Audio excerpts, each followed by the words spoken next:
Hi friends, welcome to my YouTube channel Suji's kitchen. First time నా channel చూసినట్లయితే like చేయండి, share చేయండి, subscribe చేయండి. ఈరోజు నేను మజ్జిగతో మిరపకాయలు ఎలా తయారు చేయాలో మీకు చేసి చూపిస్తానండి. మజ్జిగ మిరపకాయలు తయారు చేసుకోవడానికి కావాల్సిన పదార్థాలండి. 1/2 kg మిరపకాయలు తీసుకున్నాను, కొంచెం పెద్ద సైజు. నీట్గా వాష్ చేసి తడంతా తుడిచి పెట్టుకున్నాను. 1/2 లీటర్ పెరుగు, 50 గ్రాముల ఉప్పు, 1 స్పూన్ పసుపు. ఈ మిరపకాయలు అన్నింటినీ ఇలా ఘాట్లు పెట్టుకోవాలండి. ప్రతి మిరపకాయకి ఇలా అన్నిటినీ ఇలా ఘాట్లు పెట్టుకొని ఒక డబ్బాలో కానీ ఒక డబ్బాలో లేదంటే ఒక గిన్నెలో కానీ వేసుకోవాలి. ఇలా వీటన్నింటినీ ఇలా వేసుకుంటానండి.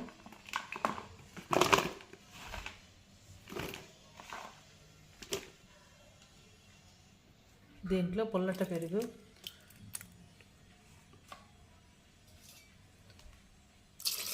మునిగేంత వరకు వాటర్ వేసుకోవాలి.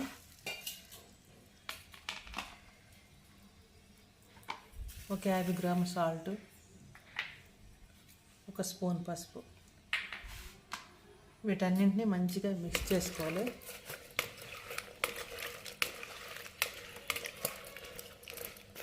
ఇలా మిక్స్ చేసుకొని మూత పెట్టేసి 2 రోజుల వరకు మూత తీయకుండా ఉంచి 3వ రోజు ఎండలో ఎండబెట్టుకోవాలండి. ప్లేట్లో కానీ ఒక కవర్ పైన కానీ. నేను మళ్ళీ 2 రోజుల తర్వాత మీకు చూపిస్తానండి. అలా ఇదిగోండి 2 రోజుల తర్వాత మజ్జిగలో వేసిన చల్లమిరపకాయలు నానిపోయి. ఇప్పుడు మనం దీన్ని ఎండలో వేసుకుందాం. ఈ ఎండలో ఆరబెట్టుకొని మళ్ళీ సాయంత్రం ఇదే మజ్జిగలో ఇవి వేసేయాలండి. ఇలా 4 డేస్ చేసి 5 డేస్ రోజు ఇంక మరి వేయసం లేదు, ఎండిపోతాయి బాగా.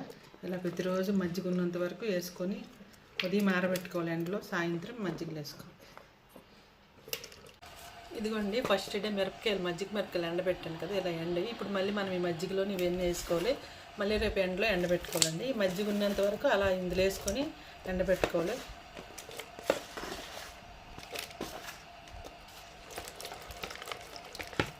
ఇలా వేసుకొని మూత పెట్టుకోవాలి.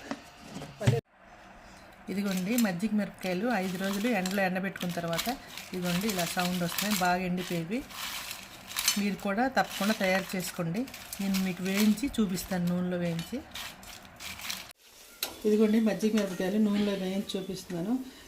ఇవి సాంబార్లోకి, పప్పులోకి, పెరుగన్నంలోకి చాలా బాగుంటాయి. మీరు కూడా తప్పకుండా చేసుకొని ఎలా వచ్చాయో నాకు కామెంట్ చేసి చెప్పండి. వీడియో మొత్తం చూసి షేర్ చేసి సబ్స్క్రైబ్ చేయండి. Thank you for watching. ఇదిగోండి మజ్జిగ మిరపకాయలు.